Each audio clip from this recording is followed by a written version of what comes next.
This week, we discuss Ubisoft launching NFTs in Ghost Recon and the backlash that came with it. Also, Tupac drops some NFTs, and Pepsi joins the club of corporations to release NFTs. Then, we highlight two of my favorite artists. I'm Keys, and welcome to NFTs with Keys.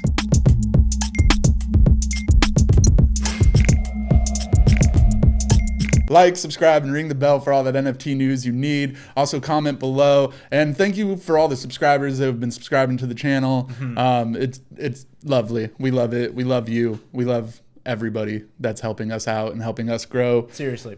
Rick over here is trying to feed his non-existent kids, so help us get monetized. Hey, listen, it's all about knowing what you have. If I continue down the road of thinking, I've got these kids that need to be fed, maybe one day I'll have these kids that need to be fed.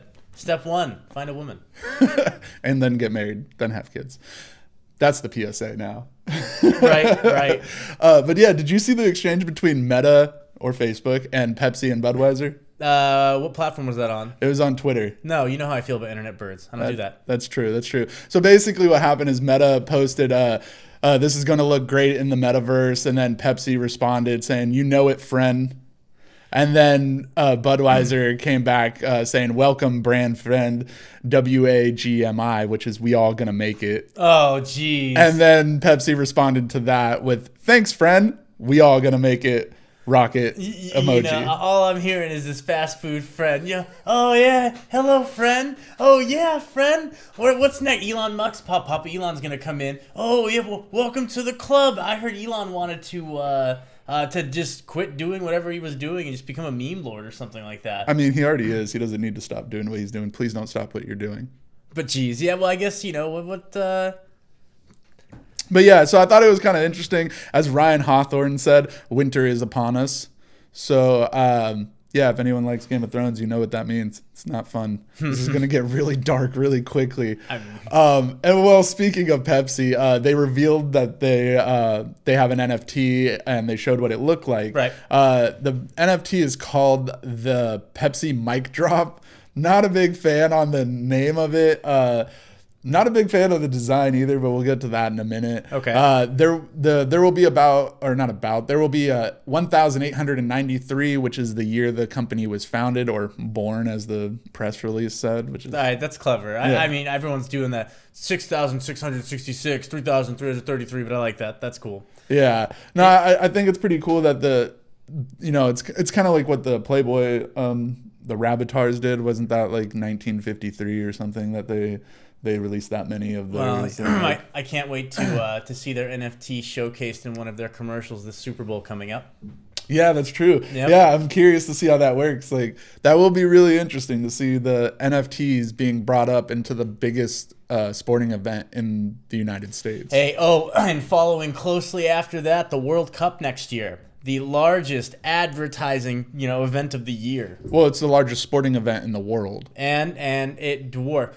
The soccer or football dwarfs whatever other sport you can think of, like monetary internationally. income. Internationally, yes. Yeah. You think baseball players? Well, baseball players are some of the baseball most in general. I'm sorry, baseball in general. The amount of money coming in. Okay, yeah. Doesn't even like. Well, yeah, baseball is a regional sport now. We've gone over that. Oh yeah, well, football and basketball dwarfs them when it comes to income, but baseball players are still some of the most highest paid athletes of all time. If only I were good enough to sit on that bench. Yeah, right. Anyways, so the NFTs that Pepsi's releasing are generated randomly by an algorithm. So each NFT is totally unique and different, and they pay homage to the brand's storied history and music and the suite of Pepsi flavors. I don't know what they mean by the suite of Pepsi flavors. I can only think of maybe like 6. So you can think of 6? Yeah. I've got Pepsi, Diet Pepsi, Crystal. That's okay. Crystal, you got cherry, diet cherry, and then they have like a Pepsi, like basically a Jolt Cola one, like where it's just like it has like energy drink shit in it. I think it was like Max or some shit. I forget about the cherry, vanilla, orange, all of that. Yeah. Well, I mean, Coke, I think, was the one that really did the orange, but there's the vanilla and cherry, so it's like fair. So, anyways, Gary V's company Vayner NFT did the design for the NFT, which again I think is kind of weird because Gary V is really active into the NFT community, and he has a kind of good idea of what's a good NFT and what's a bad NFT and how to market it. So I think it's a little strange that I personally don't like him. You guys might, and if you do, good for you, cool.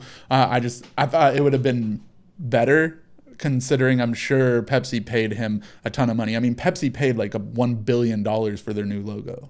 Yeah. That's exactly what Gary V's involved. I'm sure it's all about the Benjamins. Yeah. Or it's crypto. I'm sorry. There's no all about Benjamin. the coin. You're right. Yeah. You know. Like Mario.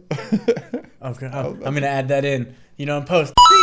It's all about that coin though. Yeah. So yeah, I think it's kind of cool that, you know, Pepsi's doing stuff because it is bringing more light to the mainstream. Mm-hmm. But just as we started the show with, you know, that exchange between Budweiser and Facebook or Meta, whatever, it's still Facebook. You're not going to hide from it.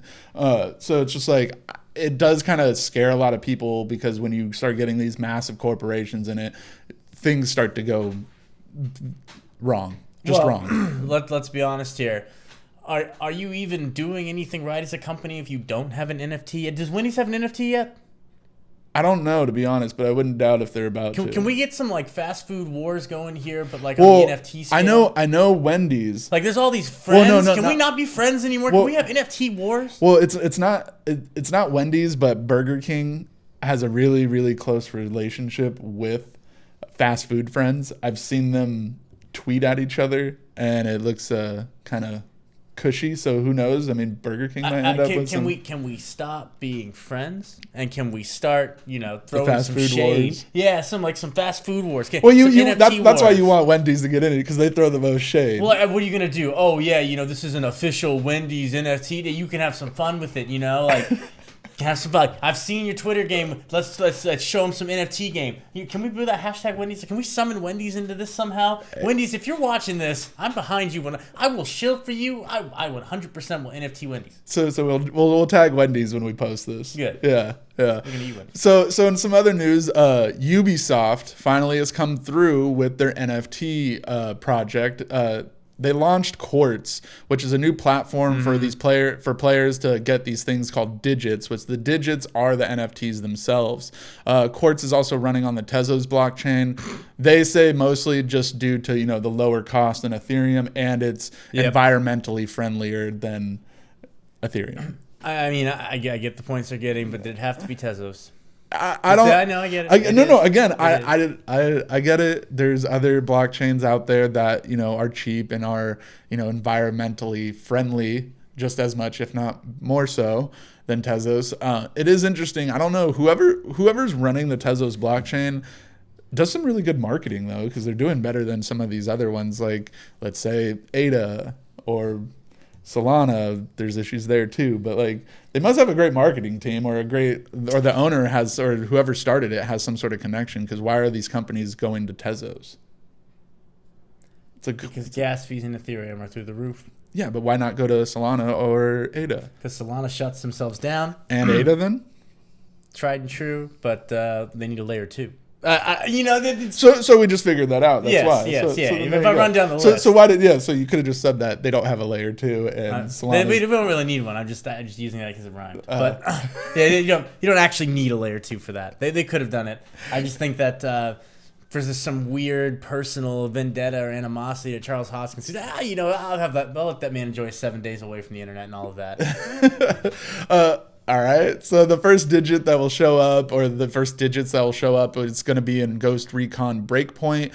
The digits are limited editions, and they have fixed numbers. Yeah, they're serialized. Yeah, exactly. Cool. Well, which is kind of cool because it creates, scarcity to them.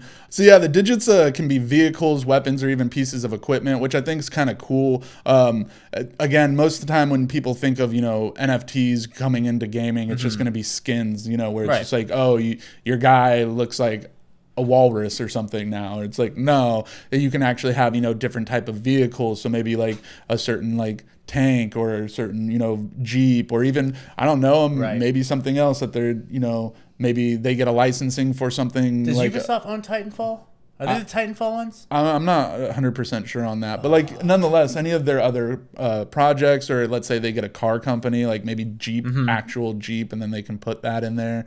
So I mean, there's different ways that works. And then with the weapons, you know, you can have a 1911 or a Barrett sniper rifle that's specific, that's all designed, or you know, edited in a certain way to, you know, clearly be unique. And then also too, pieces of equipment that could be a sling, or you know, shoulder straps for your 1911 in the game or something. So it's like those, I don't really see, that seems more like a scam and more like a cash grab to me, like the pieces of equipment. But I think the weapons and vehicles is kind of cool, because then it does create it goes beyond just a skin, because essentially that's what it's going to be, but you are creating you know, something that you can own and then you can sell or trade when you get over it. Or, you know, like we were talking earlier, you know, during, let's say there's a, you know, Ghost Recon tournament or something, you know, and there's a moment absolutely. There, and that person's gun is an NFT and someone wants it. Now that just creates more value for that NFT, you know. And again, I don't know if this is a good move or a bad move. The NFT community is kind of like, oh, okay, cool, but I don't think anyone really cares, because this is what we all thought the first NFT in games is going to look like, is just skins. But the gaming community is really, really not happy about this. Well, it's because the gaming community has been... Well, here's my opinion on all of this. I did some research on digits, and I saw what they are, and you're right. They're absolutely just... They're skins at this point. Yeah. And, of course, the gaming community is going to be up in arms, because they're already used to these... all these money grabs. Gone are the days of getting of a development studio just putting out a really good game. Yeah. You know, what you have now, you have these broken games that people are buying at pre-sale, right? And then they're giving to you, and then you need all this DLC in order to make it work, and they're charging Cyberpunk, we're looking at you. Yeah. Thank you. Yeah. Right. Cyberpunk, good example of this. You know, and you've sold us a broken game. So they've had to deal with that. And then on top of that, they've had to deal with all the loot boxes. So here comes the gambling with it. And now they found a way to do microtransactions for basically everything by barricading you from like the playable story from doing that. So of course these gamers, they've got a bad taste in their mouth. Bring an NFT in there. What's an NFT going to do? Oh, does that make the game any better for me? No. What's it do? It adds an extra layer of me throwing more money at this product? Yeah. Seemingly. You see, that's what it looks like right now when you're looking at these items. Like I was looking at it too, and I think one of the things that I noticed about these digits is they're allowing them, they store the history of who owned it. Yeah. So if you sell it, you can see who else sold it. So I mean, you know, there's a kind of a proof of ownership, that trail, which also leads me back into, when are the pawn shops going to start dealing with NFTs? It's going to be a real conversation really soon, because my NFT here is going to be worth more than your like Sammy Sosa bat. Some of them, yeah. Yeah. That's weird to say it like that, guys. Yeah, some of them will. But yeah, I mean, I understand, again, like I agree. I understand why the gaming community is not happy about it. And I feel too, a lot of the gaming community that is really like viscerally mad at it, they're the ones who aren't in that crypto or blockchain space as well.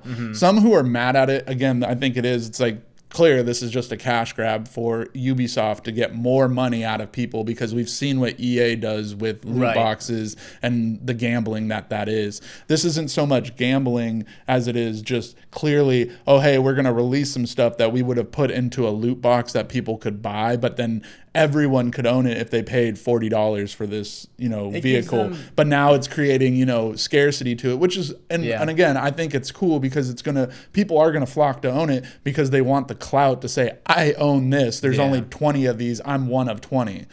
So it's like, I get that, but at the same time, I see why gamers are mad, because they're like, why are you trying to ruin our community by making, you know, money-hungry people? But again, the gaming community shouldn't be mad, because these are skins. They don't make anything better. Your AK-47, that's an NFT, that's all specialized, is the same as the one that someone who has a normal one in the game. It just doesn't look as cool. It's not gold, whatever. You know what I mean? So it's like, I think it would be interesting if Ubisoft... I don't know how this is going to be developed, and I can't speak for the company at all, but I think it would be truly interesting to implement something like this, but with no fiat. So like, it's in the game, but you're not. There's no way for me as an individual or a player to buy it with real currency. Like you'd have to buy Tez to buy it, or it would have to be done through or so some way I can't do it. I can't buy it with actual money. Like if they can find a way to remove that barrier. Well, the only way I can think of seeing that happen is if they created their own like coin or something, not like a blockchain type of coin, but like an in-game currency that you can only get by spending Tez to get, X amount or whatever. But that seems even more like a cash grab, because then there's going to be the discrepancy of the price of Tez to the $1. It's like $1 equals one coin, but then it's like one Tez can be $4 or it can be $7. So it's just like, I think it would be easier for them to, again, I don't know, like I agree with you. I think it would be better to take away the fiat, because then it's moving over more to the NFT and the blockchain. But then I think that might be why the gaming community might be so mad about it, is because some of them don't want to get involved in crypto, and it's like, well, what if I want that? I can't buy it with a credit card or my debit card. I have to go buy that. I have to go open a wallet and go buy Tezos and then go back into there and transfer and do all the, like, some people, they don't want to do that because they don't care about blockchain technology. And if it's on Tez, what's going to be funny is I'm just waiting for some whales to come through and create their own pseudo scarcity in the market. They're going to find some ultra common item and they're going to buy up all of them except for like 10, and all of a sudden that shoe or that dark gray rake became the most expensive thing in the game. And what's going to be interesting too is, can you burn the digits? I don't know. Probably not. Yeah, you know what I mean? So yeah, that's what would happen. And if not, then you're going to end up some people like these whales are going to come in and pull like a Black Lotus move and just start buying them and ripping them up just to create, more value for that.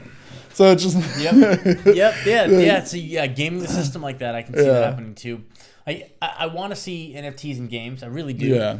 But I don't think it can be done feasibly on a blockchain that we all know and love right now. I think a blockchain created for the game.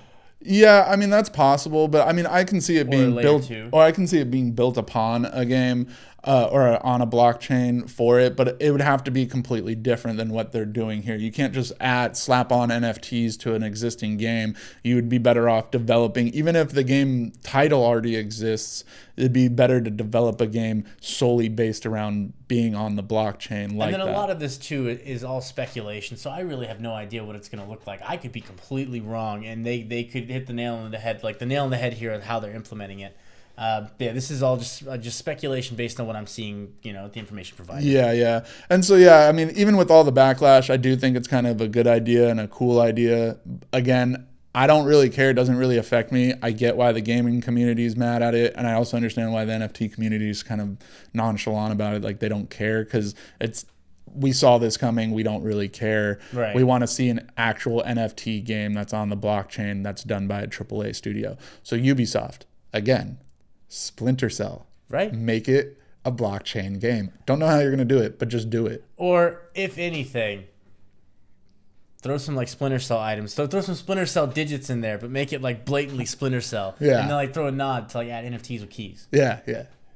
Do that. So in some other news too, I thought this was kind of weird. I mean, you know me, I'm a big hip hop fan. I've been my whole life. Right.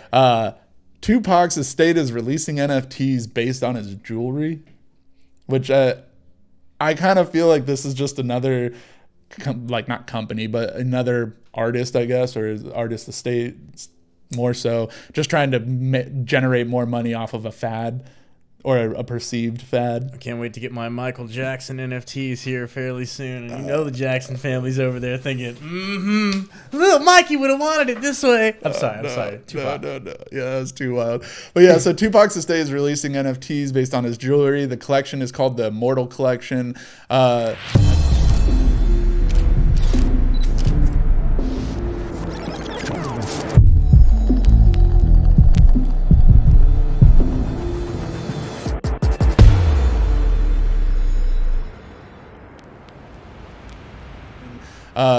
Again, it's based off his jewelry, which I think is kind of weird, but I guess it reflects that some of his jewelry reflects what Pac saw in himself. Wait, so you're telling me when you think of Tupac, the first thing that comes to your mind isn't his jewelry? No, I don't. I think of his lyricism, him as an actor, No, him man, as but I think Tupac. I think like, Fat Bling. I think Tupac. No, I don't either. Joke, no. Yeah. But like, so like some of the pieces are like I guess apparently the ring he had was like, it's called the artist. The NFT is called the artist for the ring, and it represents what he saw of himself as an artist. There's a medallion, I think it's called a Hephaestus medallion. So in that one is for like his soul or something like that. And so I think it's kind of interesting that they're doing this. It's kind of cool, especially if you're a big Pac fan.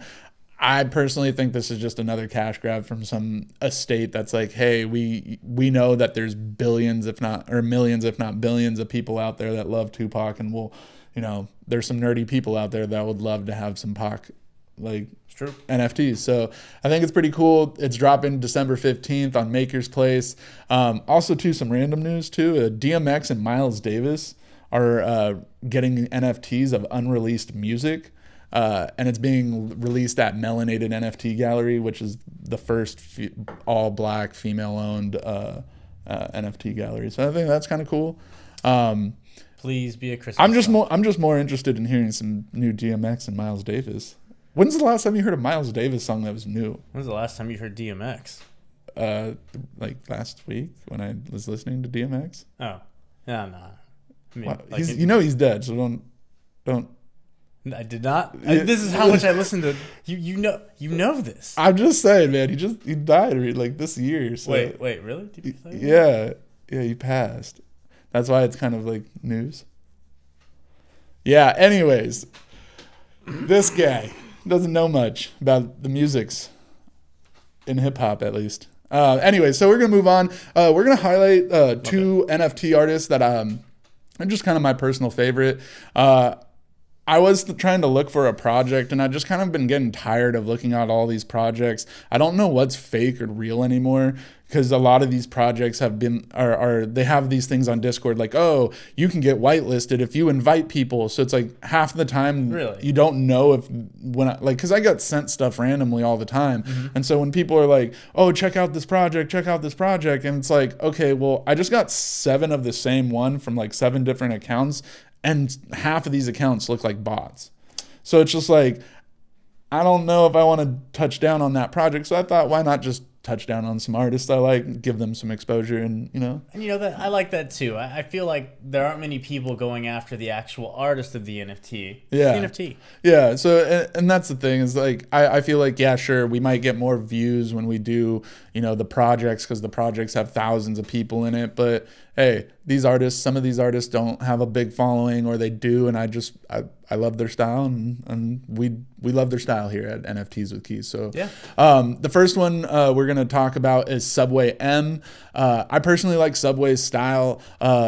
I'm always in love with anime style stuff, the design, the inspiration of anime stuff. So a lot of their work is in that style. Some of it is a little different, like some of the older stuff. It's more like, to me, I get kind of more of like a graffiti stencil vibe, right, from some of the work back in 2018 by this dude. But yeah, so anyway, some of the newer stuff, it's kind of interesting. I like the contrasting colors, like the bright greens with the black and grays, right, or like the way the use of the purple and green, kind of like how it's used in his number 2 Izanami NFT. So I think that's really cool. So yeah, kind of touching on that number 2 Izanami and the number 1 Haruka. Those are my 2 personal favorite NFTs he has up right now. Okay. I think they're still available. We'll probably flash it on the screen right now. Most definitely. So yeah, I don't know what it is about it. There's a lot going on when you look at them. It does seem like almost too much, but as you said earlier when I was showing you some of them, the more you look, the more you see. Like, this stuff's really cool. I'm a big fan. Yeah, so it's like the more you look at it, when you glance at it, you're like, oh, it's busy, but you can still see the focal point, which is the character. So I think that's really cool. It feels like a whole story in a single NFT. Yeah, and exactly. And if you do kind of understand manga or anime, or you watch it or you follow it, that stuff, it's the small details, like the story. You like you said with the Haruka one, you can see it's like kind of Demon Slayer inspired. Mm-hmm. You see the different masks, or those can be representative of a journey. That's just how I feel from it. That's just how that's how I see from it. So I think there's a lot going on in there. And again, I think that's really cool the way they're doing it. And again, going back to some of his older stuff, back in 2018, some of it kind of, I used to do some graffiti. I used to be in a graffiti crew. So it's like seeing some stencil stuff, like the Banksy stuff is like sacrilege in graffiti. I don't know if you know that. Graffiti artists try to stay away from stencil work, but I think that gave a lot of inspiration to his now work, because you see almost like so much is going on and it tells different stories. So it's like a collage of the stencils together to come up with something new and unique. Yeah, that's kind of the vibe I get. That's why he probably starts with the main character and then like, oh, let's add that mask there, let's do this, and each one is its own story, is its own different thing, but coming together, it creates that unique image. It kind of reminds me of the work by Dewey Saunders. He does a lot of like album covers. He did Anderson .Paak's cover. I think he recently did Grouch and Eli's new album cover. So it's pretty cool. I like that. It's fresh. It's new. It's like almost purposely wrong. Like a Dewey style and Subway style. It's kind of like with the stencils, it's like it looks like it's too much or it doesn't look right, but it works perfectly. And I think a lot of his work is really beautiful, and everyone should go check it out. Yeah, definitely check it out. Yeah, so all Subway's links are in the description. Go check out the foundation page. Go buy some of his work. It's really not that expensive. Any crypto whales out there, just sweep it, just buy it, help him out, support the cause. Also, you can go give him a follow on Twitter and Instagram. Again, those are all going to be posted down in the description. Text my boy Logan Paul, get him to buy one. Blow him up. Yeah, your friend that you're not friends with. Yeah. Hey, friend. Friend, yes. No D. No D, yes. That's right. Anyways, the next one. This guy I've been following, actually. The last time I was talking about artists, I mentioned Ryuko, and he actually reposted Tiago's work, and that's how I found out about this guy, because he was just like, oh, hey, this guy has a huge Instagram following, but not a big Twitter following. Yeah. Everyone go like it. And I was just like, dude, this guy is amazing. He's a wizard. Yeah. When it comes to the sculpting and some of the other things, they look so lifelike. It trips me out. Like, honestly, like some of these stuff, like I literally get lost in amazement just staring at the work. Yeah, some really cool stuff. Yeah, so specifically the piece Crypto Wasteland is insane. The way the head looks, it's really lifelike. Sure, it's a little more robotic because it's supposed to be kind of like a cyborg, but that's the point of it. Even if you zoom in closely and you look at the skin, you can see that the skin's textured kind of similar to how you would think maybe like a replicant would be. I know I'm dropping some Blade Runner reference there, but like some Westworld. That too, but it's like you can kind of see that it looks like skin, but it kind of looks wonky. It looks a little different, so it's something not human. So I think that's really kind of cool. I also do really love the use of lighting and smoke. It gives off, I guess, almost a sense of like fear and hope and other like emotions when you look at some of these different works with the way the smoke is overpowering the light, but the light is coming through. Right. And again, I don't know if he's taking some of these images, if they're photos and he's doing other stuff like that, but I think a lot of it is just by him and or assets that he's loading up into like, to render out. So yeah, I think it's really amazing the way he's able to balance the lighting and I like he plays with space in these NFTs. Yeah. Like I really like that. Yeah. Or like you said, the space, like some of the space, like this physical space ones where it's like in space, those are really epic and big and huge, and there's a lot of detail there. But just in general, the space of how using like, oh, okay, let's use the upper left corner to maximize the darkness in this side, or I love the way that works. And when you see that, it makes you feel small in some of the images, like that one of the space where the person standing there and looks like there's space that they're looking out into. It creates like how small, like the depth. The depth of it, and creates how I guess you would say just how insignificant a person is in the world. Like, in all seriousness, Tiago, reach out. Like, I'd love to buy some of these prints. Yeah, seriously. So yeah, and like I mentioned, Tiago has a huge following on Instagram.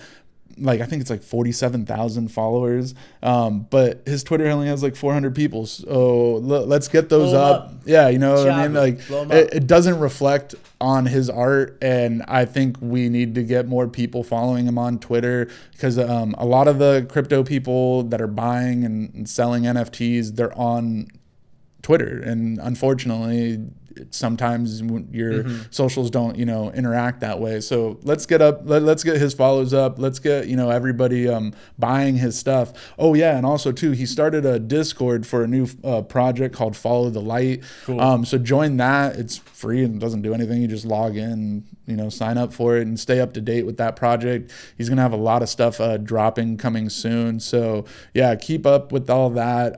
Also, his links will be in the description, so go check it out. Follow and support him and his craft. And again, I'm not sure if he's selling prints, but yo, dude, if you're selling prints, like, you know, like hit us up or start something. You know, I'm sure there's a lot of people who will do it. I mean, I know Natalie Shao, you know, she has a print shop and she does stuff like that. So, and that helps bring in some extra business. So, yeah, I mean, I would love to, I mean, I already own some of your NFTs, so I think, you know, I would love to have it in my house too, like as a physical portrait or a canvas or something like that. So yeah, go out, support him. And then also too, just kind of to wrap this up, these artists and any of the artists or projects that we highlight on here, they're just artists that I and the team see and we like, and we love their work, and we just want to like shine some light on it and give them some promotion. None of them are paying us. None of them are giving us money or NFTs for this. We're just doing it because we love the artists and we love the projects, and we just want to share with everyone what we love. So with that said, thank you for tuning in, and thank you, Rick, for being here with me. Yep. Don't forget to like, subscribe, ring the bell, also comment and share this video with everyone you know. And again, thank you for all the new subscribers. Go, you know, tell all your friends. It does mean a lot to us. You know, I think once we might hit like 1,000 followers, you know, I'll probably do a giveaway. I might be giving away some NFTs. I haven't really decided what we're going to do, but, you know, once we hit 1,000 subscribers, you know, we'll start giving some stuff away and giving back to the community. So yeah, go follow me on Twitter at NFTs with Keys, as well as my friends at Argyros Crypto. And, yeah, that's it. Deuces. Don't forget to stick with us. AGC. Here come from the west